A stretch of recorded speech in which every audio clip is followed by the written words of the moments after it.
This is Frontline News.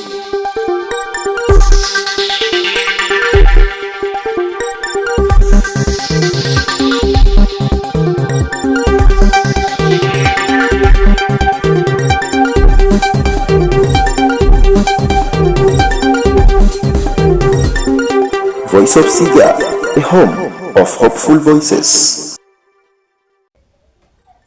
Good evening, Siga. This is 7 p.m. Frontline News, coming to you live on Voice of Siga, your trusted source for the latest, the real, and the most impactful stories shaping our world today. I am Charles Msoka, and here are our tonight's headlines. Raging waters shattered lives. Flash floods wreak havoc in Dabibi, Naivasha, leaving over 100 families homeless. No more free rides. The Sugar Board CEO warns underperforming investors will lose their licenses as the government cracks down on inefficiency. They are all accounted for. President Ruto assures the nation all previously abducted Kenyans have safely returned home, and no more, or rather no one, is missing. White coats raised voices. UHC workers storm a fair housing protest in Nairobi. And later on, we shall be having our very own Rhea Temi bringing to us sports news. But for now, welcome to our news in details. They are all accounted for. President Ruto assures the nation all previously abducted Kenyans have safely returned home and no one is missing. Our very own Henry Onyango brings us this report. President William Ruto has assured the country that all Kenyans reported missing under suspicious circumstances have been safely reunited with their families, emphasizing his administration's commitment to prevent enforced disappearances. Speaking on Monday during a joint press conference with Finnish President Alexander Stubb, who is in Kenya for a 3-day official visit, President Ruto responded to questions from journalists regarding the recent cases of abductions. He stated that the government had taken decisive action to address the situation and prevent it from occurring again. The president confirmed that all previously reported missing people had been reunited with their families. Reporting for Voice of Siga, my name is Henry Onyango. Raging waters shattered lives as the flash floods wreak havoc in Dabibi, Naivasha, leaving over 100 families homeless.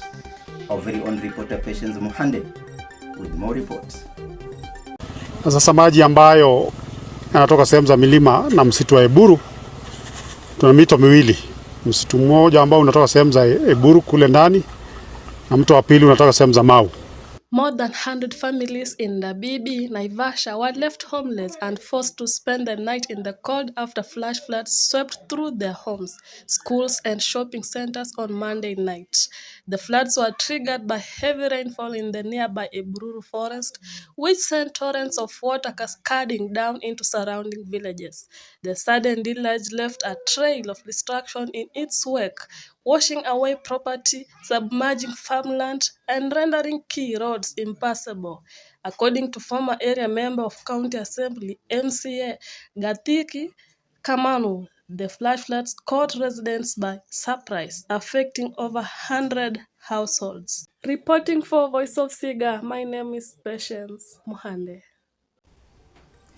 No more free rides. The Sugar Board CEO warns underperforming investors will lose their licenses as the government cracks down on inefficiency. Our very own Rhea Temi with more reports. And that report from Rhea Temi takes us to a short commercial break. We shall be back in the meantime, but keep tweeting at Voice of Siga.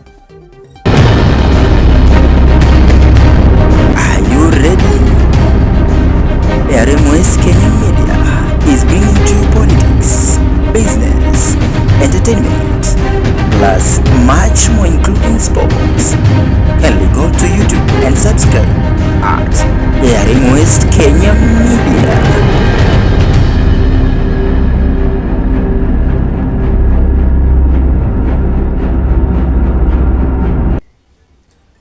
Welcome now from the break. Let's proceed with our news. White coats raised voices. UHC workers storm Alfie housing protest. Patience Muhande reports live from the city. Healthcare workers under the Universal Healthcare Coverage (UHC) program countrywide on Monday demonstrated outside the Ministry of Health headquarters at Afya House in Nairobi. Bearing the national flag and vuvuzelas, the workers marched towards Cabinet Secretary Aden Duale's ministry offices and blocked the road to the gate, demanding an audience from the minister. The healthcare workers have for months now complained about their employment terms, key among them being contract renewals, salary disparities, and transitioning of those with over 5 years of service to permanent and pensionable terms. Reporting for Voice of Siga, my name is Patience Muhande.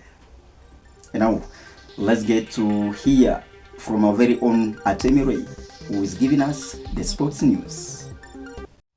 Welcome to Sports News. Ulinzi Starlets tactician Collins Ochieng has expressed satisfaction with the second place they are holding in the Kenya Women Premier League FKF WPL table, saying it was their target from the start of the season to finish among the top 2 teams. The Football Kenya Federation FKF on Monday awarded Ulinzi Starlets FC 3 points after they have protested over Zetech Sparks FC fielding of an ineligible player before the FKF Women's Premier League FKF WPL match on March 8, 2025 at the Ruaraka grounds. The ruling comes after Ulinzi Starlets lodged a protest concerning the participation of Betha Omita, a player who transferred from Zetech Sparks had not been finalized before the match. Reporting from Voice of Siga, my name is Atemi Ronald. You have been watching our sports news. And that's a wrap on today's edition of Frontline News, right here on Voice of Siga, where the truth has a voice. I am Charles Msoka. Thank you for choosing to stay informed with us. We'll be back tomorrow at 7 p.m. with more stories that matters to you. Until then, stay safe, stay sharp, and stay with the Voice of Siga.